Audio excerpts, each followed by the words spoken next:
What's the wildest revenge you have ever gotten on a teacher? My high school teacher, Mr. Hendricks, had this thing about being the smartest person in any room. He'd interrupt students mid-sentence to correct pronunciation. He'd add footnotes to our essays just to show he knew more. And he collected rare coins, talked about them constantly, dropped names of obscure pieces like he was reciting poetry. I did my research, spent 3 days learning just enough numismatic terminology to sound credible. Then I invented the 1871 Dakota Territorial Quarter. I started small, mentioned it to Rebecca before class, loud enough for Hendricks to overhear. My uncle found one in his attic, supposedly worth thousands. His head snapped up like a dog hearing a can opener. By lunch, I'd told 6 more people. Each got a slightly different detail. The mint mark, the buffalo design, the limited run before Dakota became 2 states. I made sure every story contradicted the others just enough. The next morning, Hendricks was waiting by his desk, practically vibrating. "I understand there's been some discussion about a Dakota Territorial Quarter," he announced. "I'm glad students are taking an interest in numismatics." I raised my hand. "Do you know much about them?" The trap was set. Of course. He adjusted his glasses. "The 1871 piece is particularly fascinating. Only 200 were minted before the dies cracked. The obverse features Lady Liberty naturally, but the reverse," he paused for effect, "depicts a territorial buffalo, symbolizing the untamed West." I wrote down every word, so did half the class. "The mint mark," he continued, warming up, "is actually a small DT below the eagle's talon. Most collectors don't know that detail. There was no eagle, there was no coin, but Hendricks was on a roll. For 3 days, I let him dig deeper. He brought in his collection, showed us his rarest pieces, mentioned the Dakota Quarter repeatedly as the one that got away. He even told us about his correspondence with a collector in Bismarck who'd seen one. On Friday, I brought in my evidence. "Mr. Hendricks, I found an article about that Dakota Quarter." I held up a printed page, complete with a fake museum letterhead, a blurry photograph, and an expert quote I'd invented. "Says here you were the one who authenticated the original specimen." His face lit up like Christmas morning. "Well,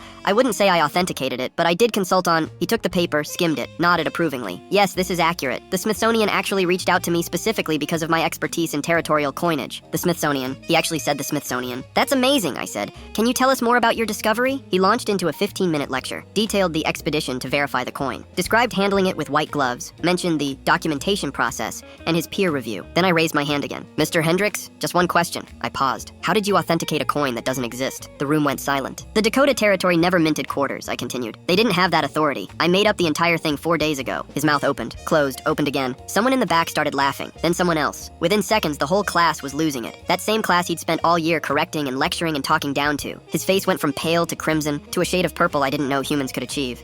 This was..." He looked at the fake article in his hands like it might suddenly become real through sheer force of will. "The letterhead was free online," I added. "Took maybe 20 minutes. He didn't correct anyone for the rest of the semester, and I never heard could have again. Turns out the smartest person in the room is whoever knows when to stop talking."